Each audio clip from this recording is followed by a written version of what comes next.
la maestría. Para poder continuar, les quisiera pedir, por favor, que tenemos nuestros micrófonos para que podamos escucharnos bien, y si tuvieran algo que compartir o algo que preguntar, pues me lo hacen saber y entonces pueden encender su micrófono para pues, que podamos tener nuestra sesión sin muchas interferencias. Como les decía, entonces este seminario es parte ya del inicio del trabajo de graduación de la maestría en docencia universitaria. Acá en este seminario vamos a empezar a conversar ya a partir del segundo módulo sobre nuestras preocupaciones en el tema educativo, ¿verdad? Entonces, ya vamos a ir pensando en esas problemáticas que ustedes han observado, lo que ustedes han visto ahora a través de todo este tema de la pandemia, ¿verdad? Entonces, este es un seminario inicialmente que vamos a tener un proceso de discusión y debate en torno a la investigación educativa y los paradigmas en los cuales se enmarca.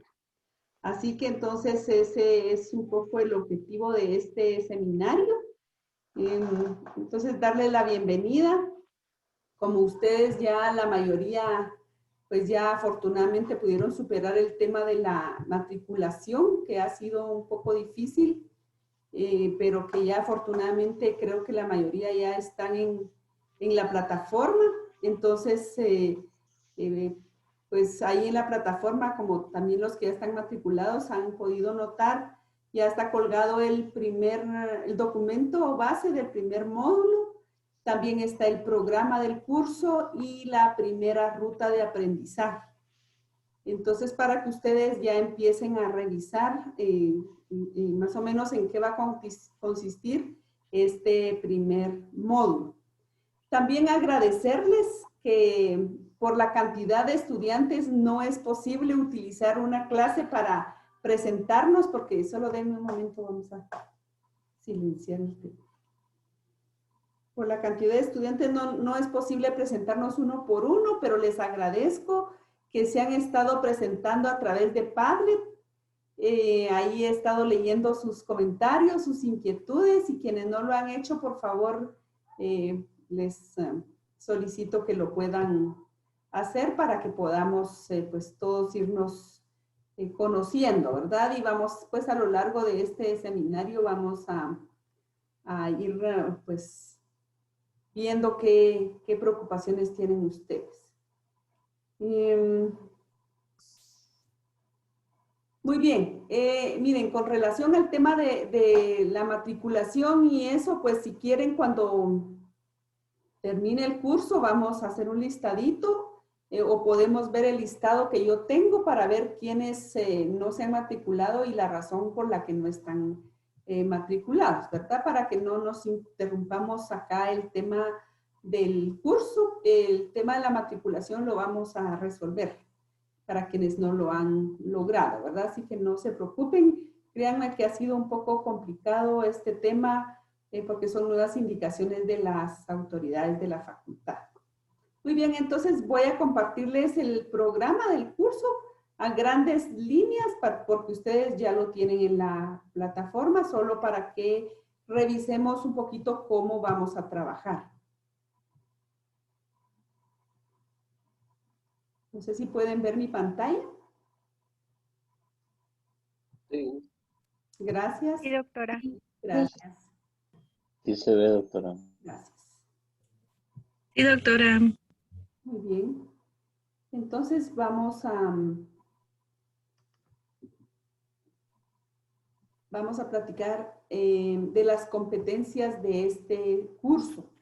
Una de las competencias del de los 4 módulos, porque pues esto es integrado, es que ustedes a finalizar este curso esperaríamos puedan aplicar herramientas teóricas, metodológicas, cualitativas, cuantitativas o mixtas en el proceso de investigación y poder abordar algún problema educativo que esté afectando alguna institución educativa, sobre todo el nivel superior.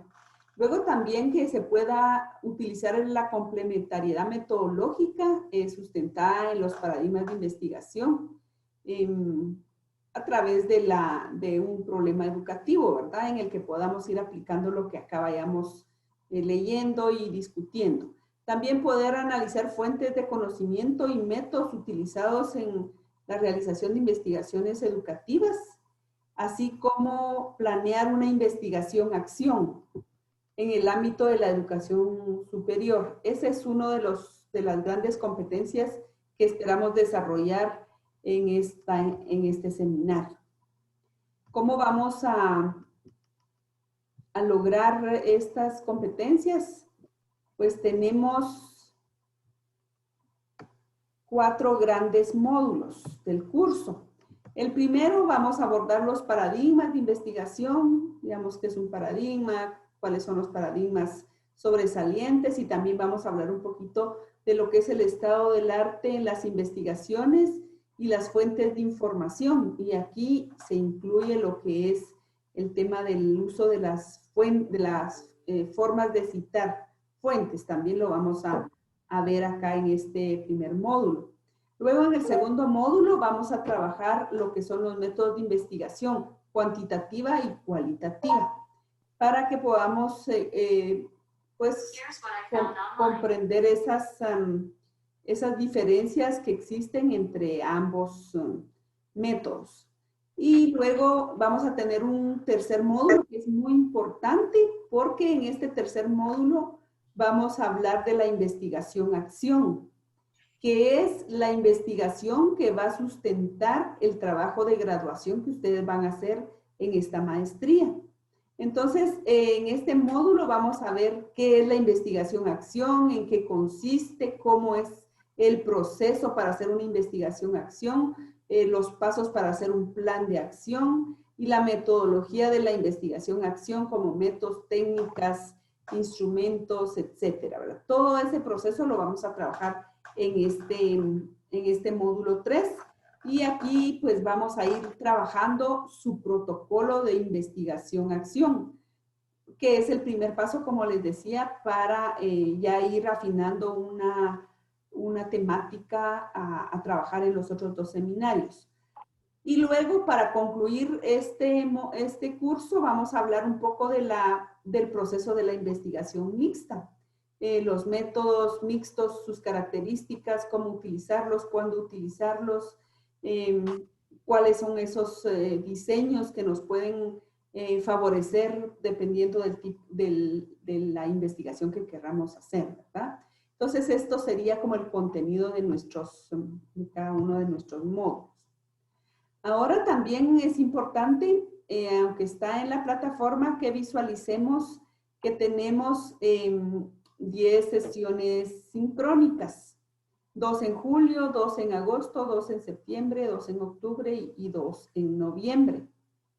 Y acompañado de las otras fechas que ustedes pueden ver por acá, que son como los días que no tengamos clase sincrónica en el mes, pues ustedes tienen actividades en la plataforma. Y no es solamente en esos días, ¿verdad? Sino es durante la semana.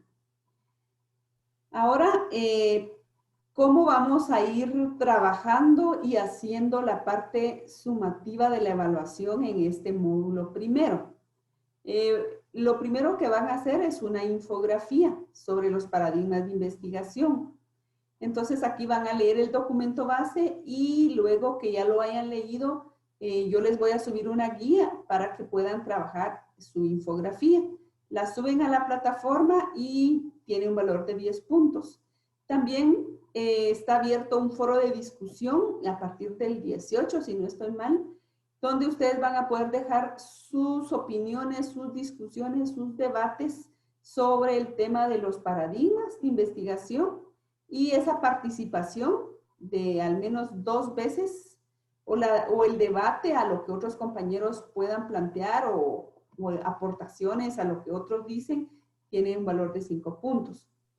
También vamos a hacer un ejercicio de aplicación de normas APA para que nos vayamos familiarizando con la 7ª edición.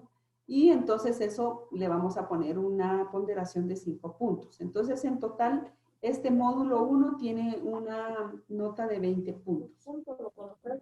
Luego tenemos el módulo 2, donde vamos a hablar de los métodos cuantitativos y cualitativos de investigación.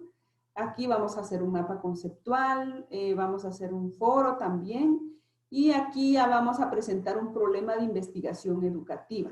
Lo vamos a describir, vamos a decir dónde hemos visto que está sucediendo y a quiénes está afectando. Para eso también van a tener una guía específica y este trabajo en particular tiene un punteo de 10, ¿verdad? Luego van a elaborar el estado del arte de ese tema preliminar. Entonces vamos a hacer algún rastreo de investigaciones recientes que nos den alguna idea de cómo se está comportando, digamos, esa problemática en el contexto. En total, este módulo va a tener una ponderación de 25 puntos. Luego el módulo 3, que es el de investigación, acción, fundamentos y métodos y técnicas. También van a hacer una infografía del contenido del módulo 3. Van a ver un video que tiene muchos de los pasos de la investigación, acción, y sobre eso van a hacer una guía de trabajo. Van a elaborar la primera versión del protocolo de investigación, de acuerdo a la guía elaborada para el efecto, que también van a tener en la plataforma, y van a hacer 30 puntos de este módulo. Y finalmente vamos a tener lo del cuarto módulo, que sería una guía de trabajo de 5 puntos, unos instrumentos para hacer su investigación diagnóstica de 10 puntos. Y la presentación final del protocolo va a tener 10 puntos en esta última etapa, pero van a entregar un producto en el módulo 2, otro producto en el módulo 3 de 10 puntos y un producto en el módulo 4 para un total de 30 puntos, que sería el valor del trabajo final. No se los quise dejar como un trabajo de 30 puntos porque la idea es que lo vayamos construyendo, que yo les vaya revisando, les vaya haciendo observaciones y que ustedes al final pues logremos la meta de que quede concluido ese protocolo, ¿verdad? Entonces, básicamente, esto es el programa. No sé si tienen alguna pregunta en relación a esto. Y ya lo vieron en la plataforma, alguna sugerencia, algo que ustedes quisieran, pues, compartirme, no sé. Doctora, muy buena noche. Y buenas noches. Estimados compañeros, es un gusto poderlos ver por este medio. Hace un momento, pues, fui matriculada a los cursos. Gracias, doctora, por haber hecho ese proceso. Al igual, también pude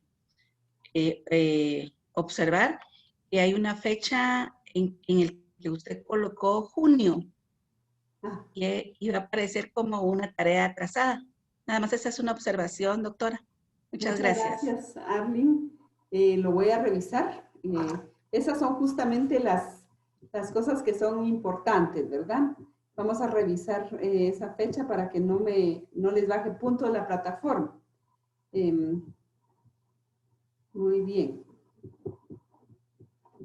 La recomendación, yo regularmente a la mayoría de tareas no les pongo, no las cierro. O sea, digamos, solo a las tareas finales, a la última tarea, sí la cierro y le pongo fecha límite, digamos, 16 de noviembre a las 23:59. Entonces, si no se entregó a esa fecha, la plataforma se cierra.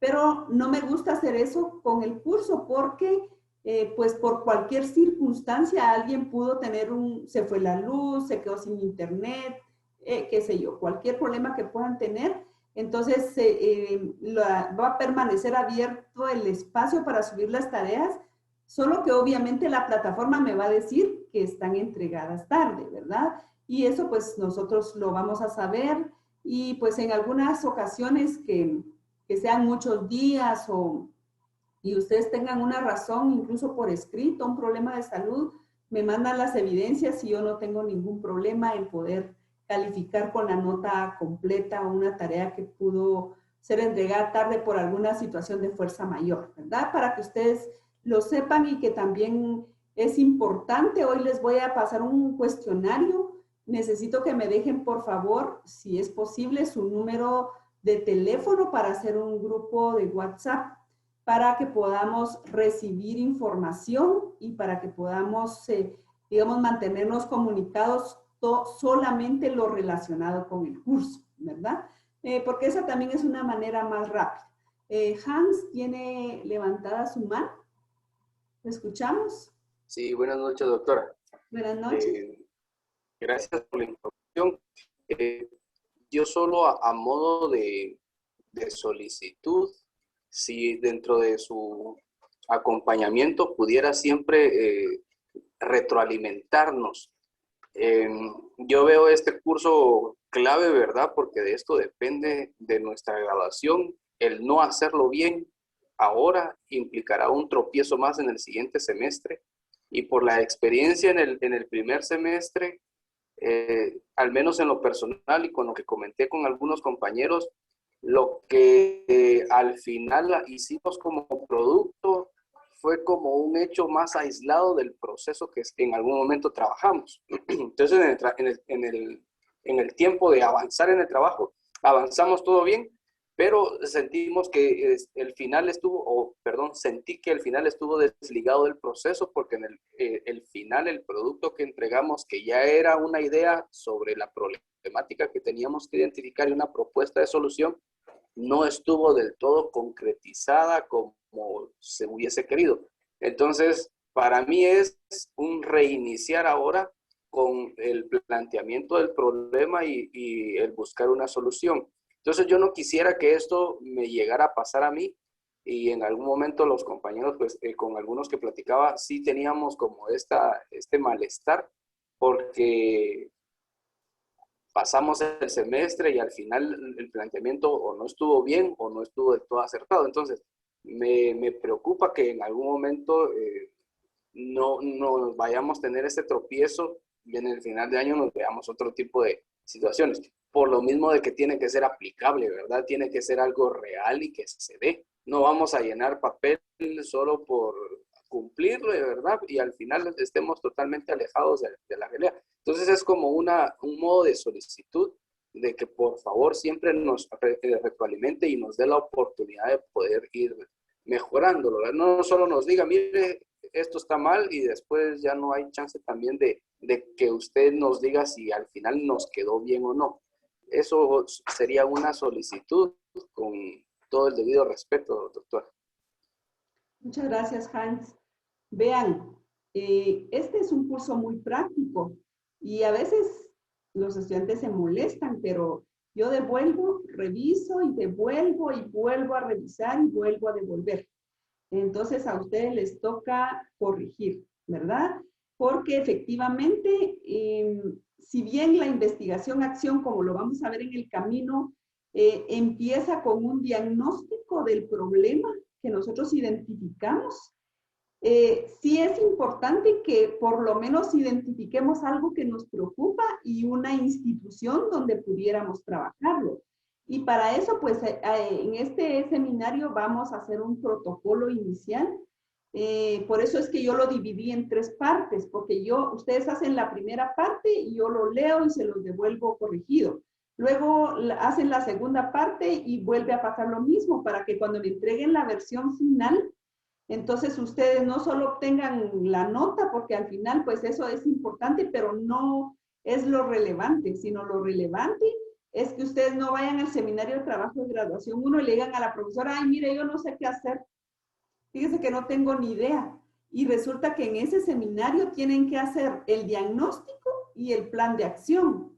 Y si no tienen ni idea, entonces por eso ahora yo estoy grabando esta reunión, esta sesión, y ustedes van a encontrar en el sitio de la plataforma después de cada clase, bueno, mañana, ¿verdad? Porque hoy en lo que se descarga y se convierte, etcétera, pero para quienes no estuvieron, porque eso sí es importante, si alguien no puede estar por alguna razón, es importante que siempre visualice lo que se hizo para que no se vayan a quedar atrás porque entonces créanme que es muy difícil poder atender, digamos, a alguien que tenía que hacer me pasó varios casos, alguien que tenía que hacer la primera parte del plan en el seminario pasado y no la hizo, y tampoco hizo la segunda, y entonces solo me entregó la tercera parte y me dice, mire, y le puedo hacer la primera y la segunda para que me las califique. Entonces ya no tiene sentido.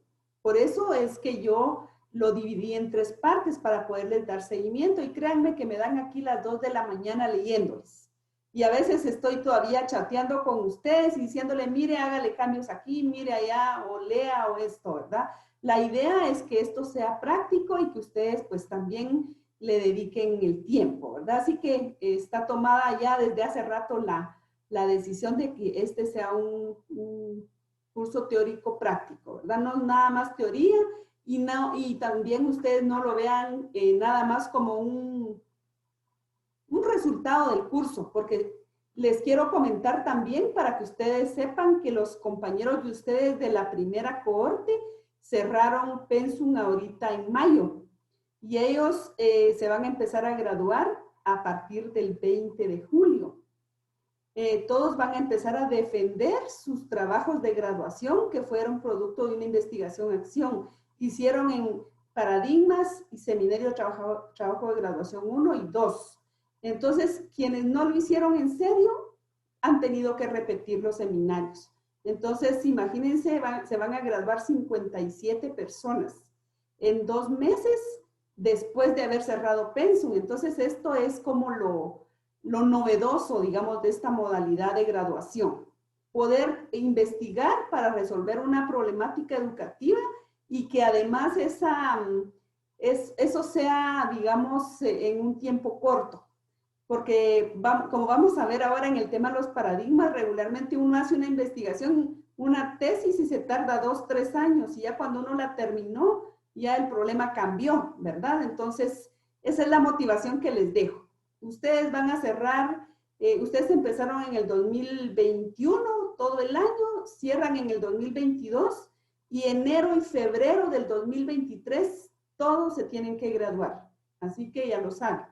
No va a pasar más tiempo porque esa es la meta, y eso es también la ventaja que nosotros le encontramos a graduarse de esta manera, ¿verdad?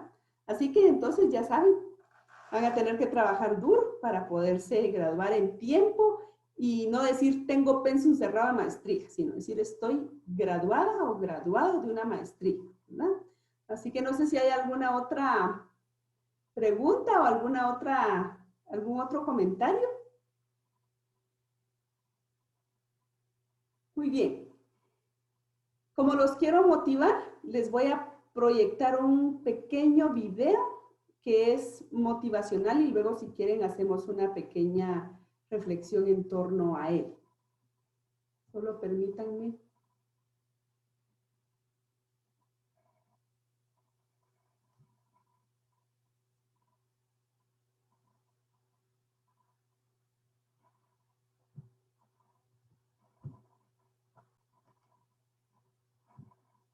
Por favor, me dicen si se escucha.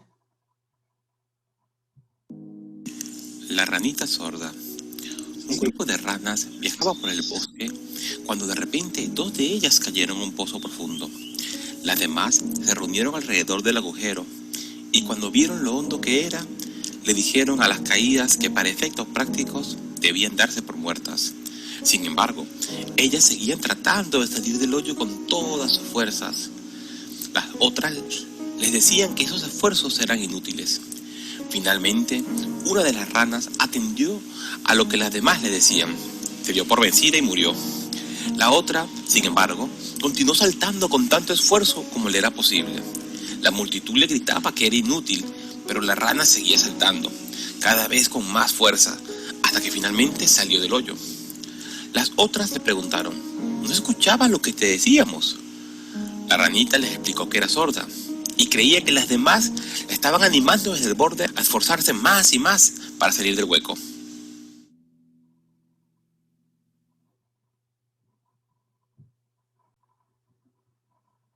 Muy bien. ¿Qué mensaje le encuentran ustedes respecto a este inicio de su proceso de graduación?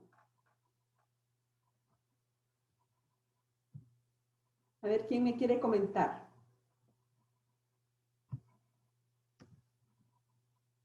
Eric, déjenos escuchar su voz.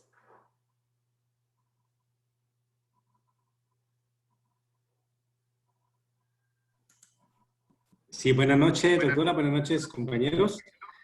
Sí es interesante, ¿verdad? Como mencionaban en el video, pues fue ventaja el que la ranita pues estuviera sorda, ¿ya? Pero muchas veces, a veces nosotros escuchamos lo que queremos escuchar y tenemos que tomar una decisión que sea positiva y favorable para lo que queremos realizar, ¿ya? Para cumplir esos objetivos. Y tampoco darse por vencido. Intentar, pues caemos, nos volvemos a levantar y volvemos a intentarlo hasta que lo logramos, ¿ya? Entonces es muy importante muchas veces fijarnos objetivos y sobre eso trabajar. Y escucharemos la parte negativa, pero también la parte positiva. Y sobre esa positiva tenemos que salir adelante. Ese sería pues mi punto de vista, maestra. Muchas gracias, Eric. ¿Alguien más que nos quiera compartir? Ana Pineda. Ana.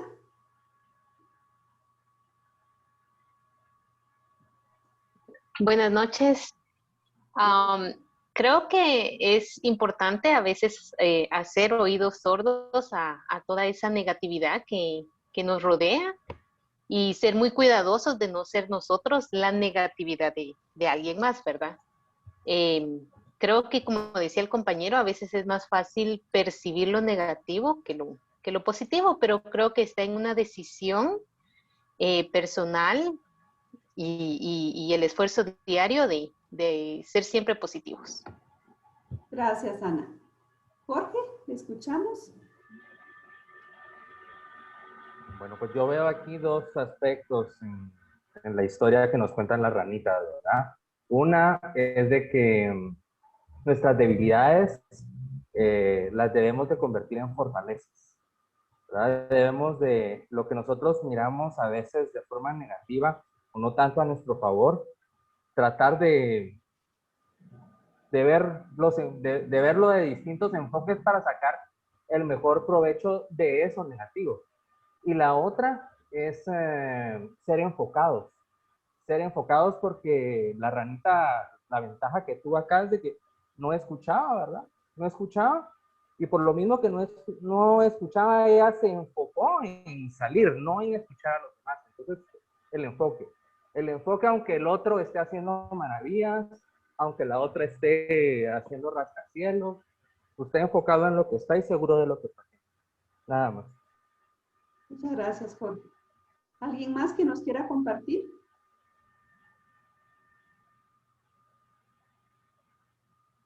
Eric.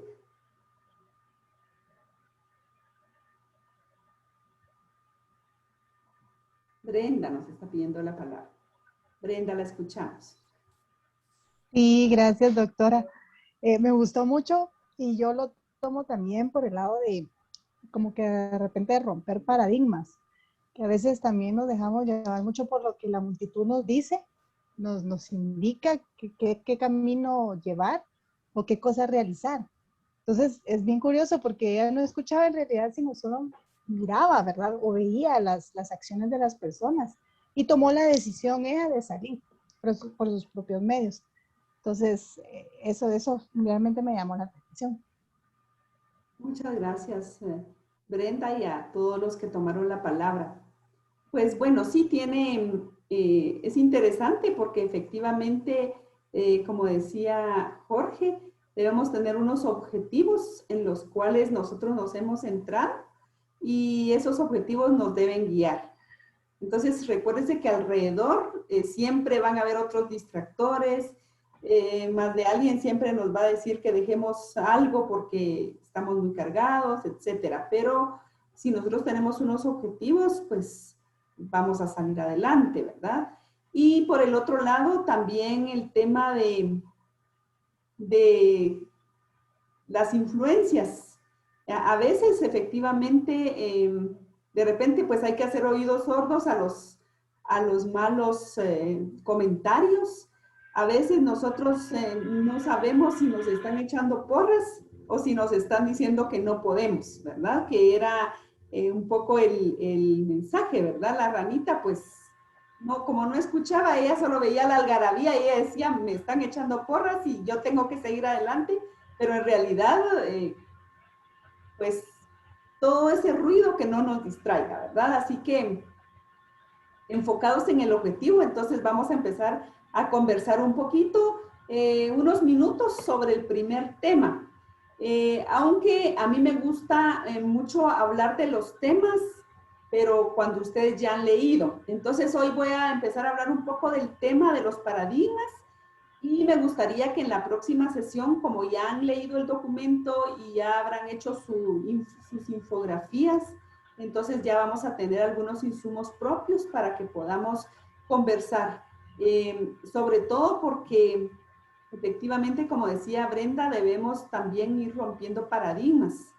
Ahora con este tema de la educación virtual, lo que no nos imaginábamos, hasta los más negativos, hasta los que dijeron yo nunca voy a hacer una cosa virtual, pues les quedó, ¿verdad? Yo conozco muchos profesores de la universidad, ¿verdad? En la licenciatura que decían, ay, eso es una tontería y que no sé qué, y bueno, entonces si usted quiere seguir trabajando, pues va a tener que entrarle a esto, ¿verdad? Entonces, ese romper paradigmas nos ha tocado a todos. Así que voy a poner una presentación con el fin nada más de que vayamos teniendo ahí las ideas a la mano sobre el tema de los paradigmas. Igual esta presentación, si ustedes la quieren tener, va a estar también en la plataforma y también como va a quedar grabada la clase, ¿verdad? Entonces, recordar que ustedes pues ya tienen una licenciatura y algunos seguramente han ya llevado muchos cursos de investigación, algunos son profesores de investigación, entonces esto no es algo nuevo y puede ser que para algunos pues haya sido un tema poco estudiado. Pero dice Thomas Kuhn que un paradigma es un conjunto de realizaciones científicas universalmente reconocidas y que nos brindan modelos de problemas y soluciones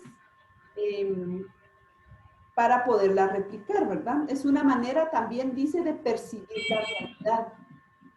La enmarca, la delimita, controla y dirige la investigación. Entonces, al ser universalmente reconocido, define, digamos, de alguna manera lo que se está realizando. Y el paradigma, recuérdense que no se aplica solo a la investigación. En este caso, nosotros estamos hablando de paradigmas de investigación, pero los paradigmas se aplican a nuestra vida, se aplican a nuestro trabajo. Por ejemplo, como mucho se habla de romper paradigmas en el ámbito educativo, por ejemplo, ya de dejar la educación tradicional de reproducción de conocimiento. Ahora con este tema de la educación virtual, le está costando mucho a profesores que acostumbraban dar un libro de 500 páginas para leer, a tener que buscar material de calidad y menos cantidad, tomando en cuenta que el conocimiento y la información hoy están muy a la mano. Entonces, no tiene sentido que un profesor se ponga en esos afanes. Entonces, pero eso es difícil cuando estuvimos acostumbrados también a forzar, ¿verdad? Entonces también podemos decir que un paradigma es lo que comparten los miembros de una comunidad científica, es decir, la forma en que se abordan los problemas dependiendo de la especialidad de la ciencia, ¿verdad?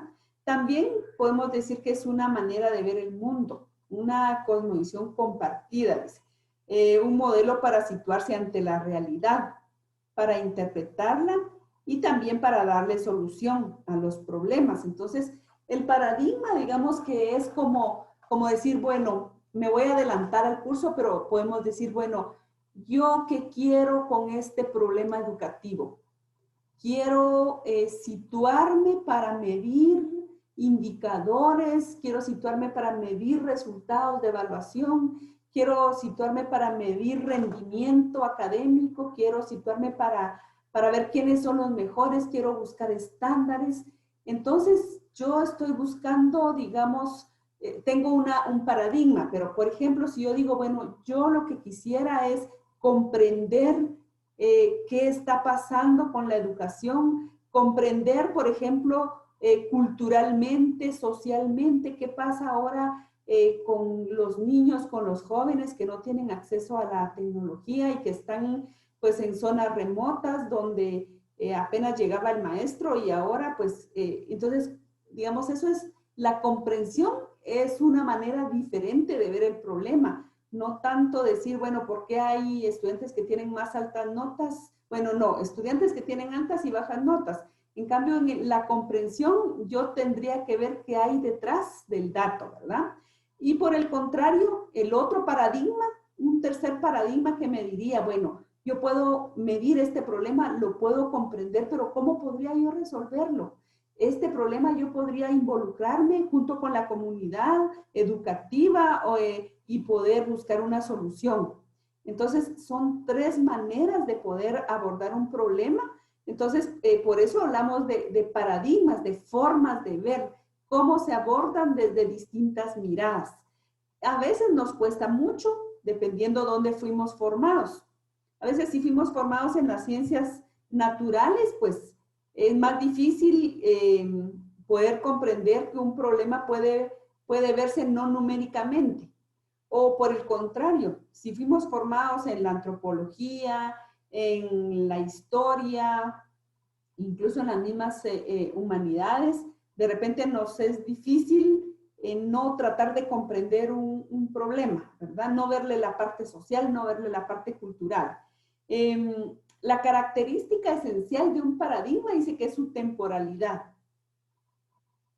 Es decir, que un paradigma puede estar vigente mientras no aparezca uno nuevo que lo deje obsoleto.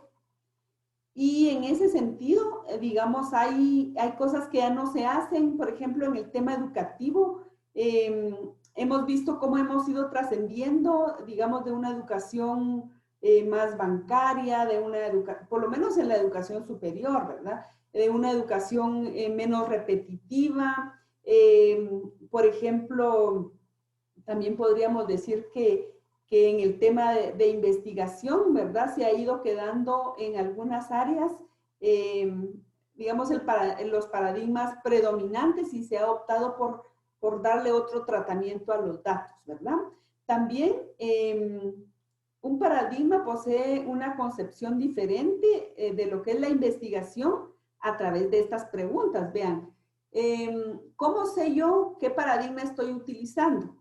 Bueno, para eso yo tengo que pensar cómo investigar, qué investigar y para qué va a servir la investigación que estoy haciendo. Entonces, según el concepto de paradigma que sostenga el grupo, así va a ser la característica que tenga la investigación. Entonces, digamos que veamos los tres paradigmas predominantes. Voy a poner en modo presentación para que puedan ver completa la diapositiva. Entonces, tenemos tres paradigmas predominantes. Uno es el paradigma positivista, que algunos autores también le llaman cuantitativo, pero en realidad es positivista porque viene del positivismo, ¿verdad? Luego, el paradigma interpretativo, que tiene diferentes nombres dependiendo de los autores, y que es el que corresponde a lo cualitativo. Y luego está el paradigma sociocrítico. Ese paradigma sociocrítico tiene una riqueza y una ventaja porque puede ser mixta la forma de abordar los problemas. Entonces, un paradigma sociocrítico en el que puedo ver lo cualitativo y lo cuantitativo integrado. Los paradigmas se diferencian entre sí por varios aspectos. Uno es el diseño de la investigación. Es decir, si mi investigación va a ser, digamos, digamos, yo voy a recolectar datos a través de una encuesta, o si yo voy a recolectar datos a través de una escala de Likert, o bien si yo voy a hacer entrevistas en profundidad, voy a hacer una observación participante, o quiero hacer grupos de discusión, ¿verdad? O bien quiero aplicar ambas. Entonces, eso va a depender de la mirada que yo le quiera dar, que es el paradigma. También tiene que ver las técnicas con el paradigma. Y eso es una de las cosas que yo corrijo mucho en los protocolos de investigación, porque me dicen, mire, yo voy a hacer mi diagnóstico cualitativo. Y perfecto. Y cuando me ponen las técnicas, dice una encuesta. Entonces, ahí hay una contradicción entre el paradigma y el tipo de investigación y las técnicas. Si yo voy a hacer me voy a basar en el paradigma interpretativo y yo quiero comprender, yo quiero valorar, yo quiero acercarme a esa realidad cualitativamente, no lo voy a hacer a través de una encuesta, porque una encuesta es algo para recopilar datos numéricos. Tendría que hacerlo a través de entrevistas, de grupos de discusión, de observación. Por el contrario, si mi paradigma o como yo quiero mirar este problema es desde el positivismo, entonces yo debo pensar que voy a hacer una encuesta o una entrevista estructurada. También el tratamiento de los datos también se diferencia entre un paradigma y otro, ¿verdad? El tipo de conocimiento que estemos buscando, el tema de los valores, la relación objeto-sujeto y teoría práctica. También es bien importante dependiendo del paradigma que nosotros hayamos asumido. Entonces, por ejemplo, para ponerles un ejemplo, si yo, digamos, me adscribo al paradigma positivista cuantitativo, entonces los postulados de este paradigma, como vamos a ver más adelantito, es que debe haber una relación distante entre sujeto y objeto, porque así son los postulados del positivismo. Dicen, no, el sujeto debe estar alejado del objeto porque pues no debe interpretar, no le debe poner ese acercamiento porque si no le quita objetividad. Igual la relación teoría-práctica, ¿verdad? También los fundamentos, el papel de la literatura, los objetivos, los criterios de validez. O sea, todos estos elementos se diferencian mucho dependiendo del paradigma que nosotros, al que nosotros nos adscribamos, ¿verdad? Así que entonces esto es como una panorámica, ¿verdad? No es concluyente, no nos vamos a quedar en esta parte, ¿verdad? Veamos entonces que el positivismo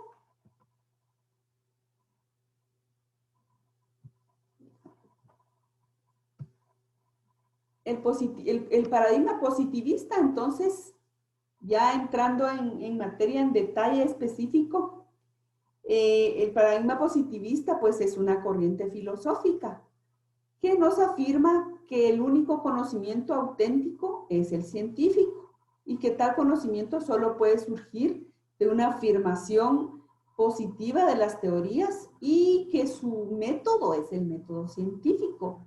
Y este es un paradigma que prevalece y es muy utilizado sobre todo en las ciencias naturales, en las ciencias exactas, en las ciencias médicas, ¿verdad? Porque, digamos, es su naturaleza. Entonces, se basa en la idea del positivismo lógico. Ahí está, propio de las ciencias físicas y naturales. Y dice que ningún conocimiento aquí puede ser admitido como válido si no se ha obtenido a partir de la experiencia. Por eso está el tema de la experimentación, porque en este paradigma hay que sustentar, ¿verdad? Hay que probar las hipótesis. Entonces, este paradigma creo que nosotros lo hemos conocido porque seguramente cuando hicimos nuestras tesis de licenciatura o aprendimos a hacer investigación, aprendimos pues a utilizar metodología bajo este paradigma, ¿verdad? También esta corriente se caracteriza porque dice que el mundo natural existe al margen del investigador. Es decir, que el objeto de estudio es objetiva e independiente del sujeto que se aproxima a ella. Entonces nosotros no depende de nosotros el resultado. El resultado va a depender de que haya habido un método riguroso, ordenado, metódico, una muestra bien elaborada. De eso va a depender los resultados, no de lo que yo quiero obtener. Y por eso también hay cuando se hace una investigación bajo este paradigma, hay mucho control, digamos, en el tema de validar instrumentos, etcétera, para cumplir con estas condiciones. También que la investigación se hace a través de observación y del método científico, ¿verdad? Y que se puedan adecuar, ¿verdad?, al fenómeno y que permita explicar, predecir y controlar, ¿verdad?, el evento que estamos investigando, ¿verdad? También otra característica es que la investigación del mundo no debe verse contaminada por la visión del investigador, que era lo que les decía, que hay un distanciamiento entre el sujeto que investiga y el objeto, lo que se investiga. El estudio del mundo social debe hacerse del mismo modo que con el mundo natural, según el paradigma positivista, ¿verdad? Identificando las regularidades de los fenómenos a través de esa relación causa y efecto. Eso es básicamente lo que caracteriza al paradigma positivista, ¿verdad? Y que, digamos, que los sucesos no son aleatorios ni arbitrarios, sino responden a una ley o a una norma, ¿verdad? En el caso de la investigación educativa, el objetivo es generar leyes universales y generales para poder comprender y explicar el mundo educativo o el ámbito educativo. Entonces, muchas investigaciones que se hacen en el ámbito educativo tienen un método tal que se puede replicar en una región o en otra, en un contexto o en otro, y vamos a obtener resultados válidos igual, porque esto es una riqueza del paradigma, de la metodología que se sustenta en el paradigma positivista, ¿verdad? ¿Y cómo nos acercamos al conocimiento? A través del método hipotético deductivo. Es decir, a través de la formulación de hipótesis y su comprobación a través del contacto a través de la experiencia, ¿verdad? Y algunos supuestos fundamentales del positivismo, ¿verdad? Que la teoría debe ser universal. La ciencia es una actividad desinteresada. Que la realidad es objetiva, basada en esa relación de causa y efecto. Hay una causa y hay un efecto. Entonces, digamos como cuando uno formula una hipótesis, que uno dice, porque está sucediendo esto, es que tengo este efecto. Y entonces mi investigación en la práctica es ir a probar que efectivamente esta causa está provocando esto, ¿verdad? Luego, la forma de acceder al conocimiento es mediante la observación y la experimentación.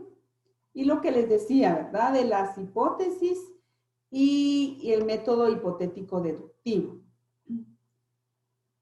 Como en todo, hay algunas críticas al positivismo, sobre todo con el avance de las ciencias sociales y las humanidades, ¿verdad?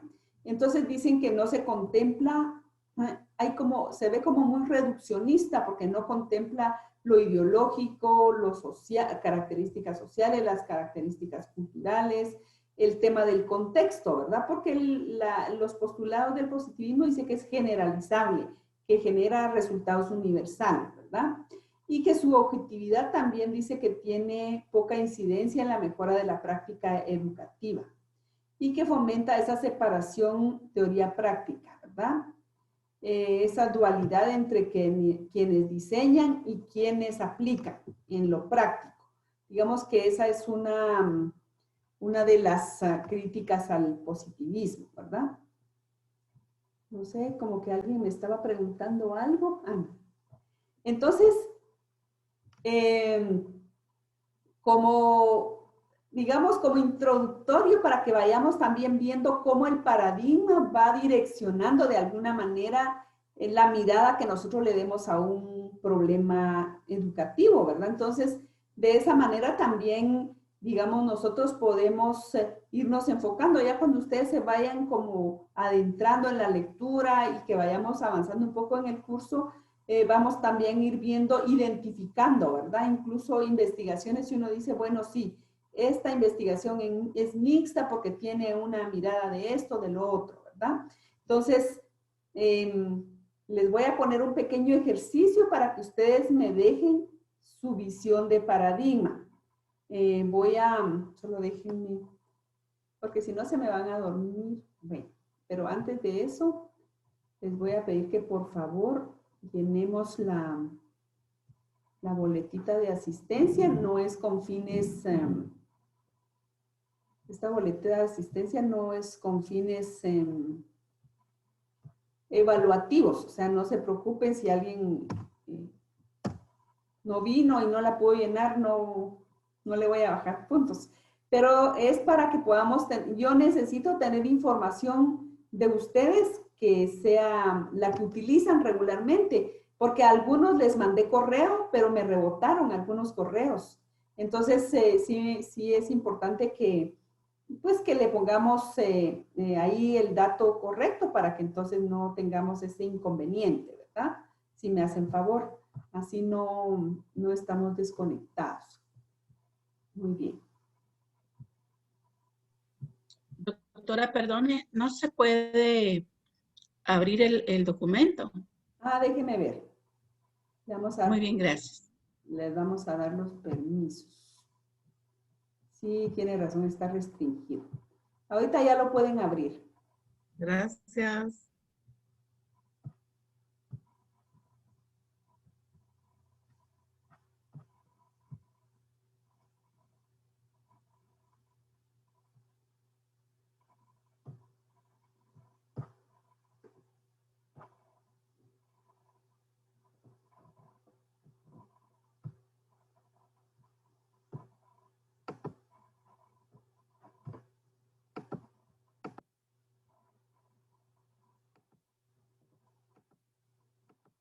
Y en el chat les voy a dejar Licenciada, buenas noches, perdone.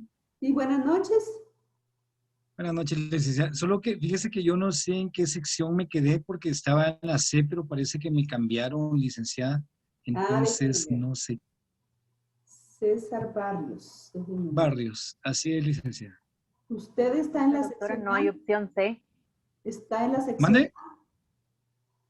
César Alberto Barrios, ¿verdad? Sí, licenciada. Está en la sección A. En la A. Sí. Disculpe, ¿y los que estábamos en la C? ¿Que no hay opción C? Fíjese que las están distribuidos en la plataforma, ya están distribuidos en 2 secciones. De hecho, yo ya los tengo aquí. Bueno. Secciones. Vamos a ver, ¿usted en qué sección está? Disculpe, entonces, ¿podría decirme dónde quedé? Vamos a ver, Claudia. Claudia Elías. Vamos a ver. Usted estaba en la C.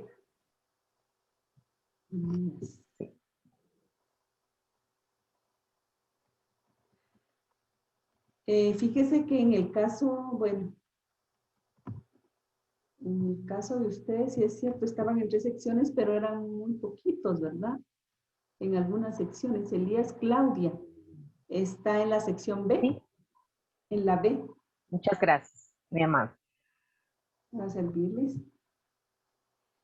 Muy bien, Gracias, entonces licenciada. les decía que les dejé un pequeño enlace aquí en el chat. Es para que entren a una aplicación y ahí les voy a pedir que me dejen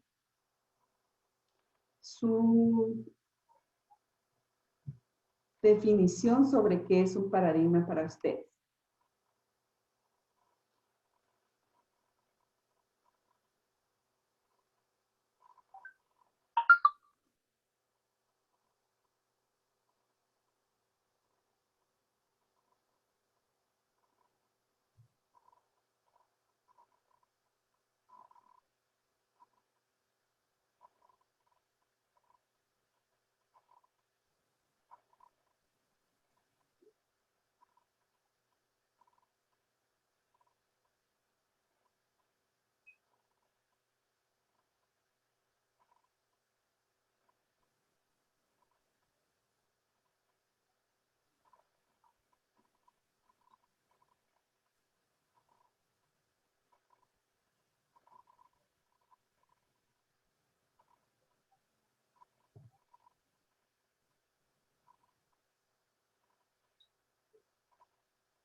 Muy bien, como ustedes pueden ver, pues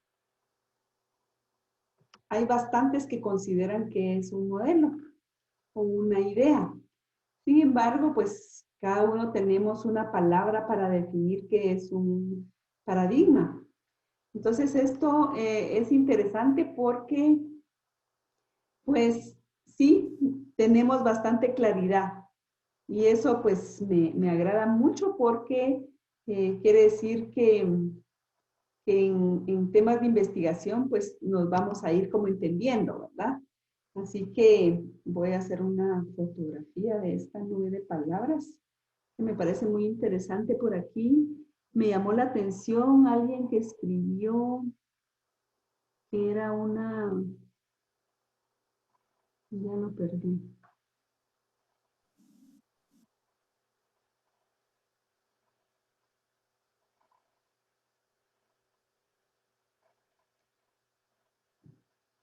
Ah, sí, una barrera mental. Me llamó la atención que alguien puso que es una barrera mental. Tratando de entender que a veces ese paradigma no nos deja ver más allá, ¿verdad? Entonces, por eso es interesante. Así que ya le hicimos ahí una toma de pantalla.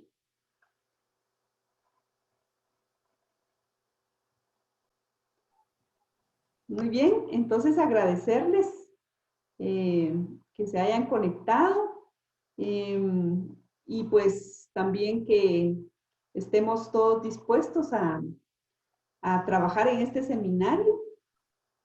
Ahora ya tengo sus datos, voy a hacer, si ustedes me autorizan, a hacer un grupo de WhatsApp para que estemos ahí comunicados.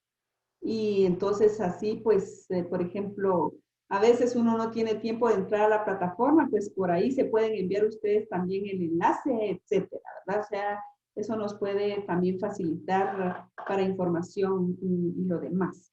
Entonces, en la plataforma ya están los documentos. Yo les voy a subir ya la guía para hacer su infografía.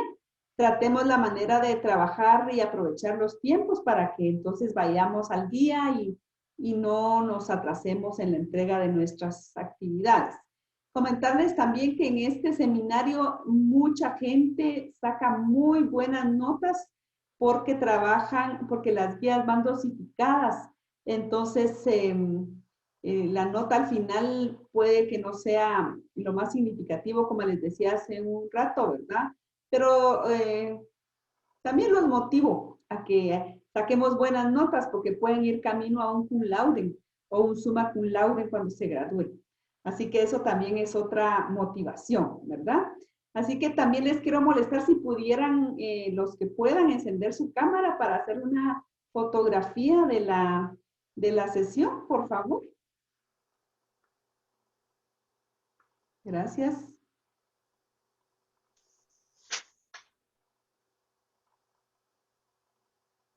Bien, porque...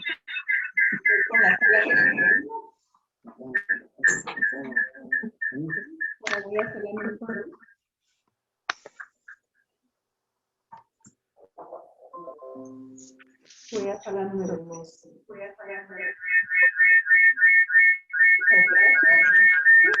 Ahí les voy a mandar las fotografías para que vayan a archivo. Así que entonces me dio mucho gusto de saludarles. Ahí estoy a la orden. Quienes no se han podido matricular, si quieren se quedan un momento conmigo para que veamos. Y los demás, pues, que tengan buen descanso y me dio mucho gusto de verdad saludarlos y pues va a ser un placer compartir este seminario con ustedes. Que tengan muy buenas noches. Buenas noches a todos. Gracias. Buenas noches. Ahora lo que tenés que... Buenas noches.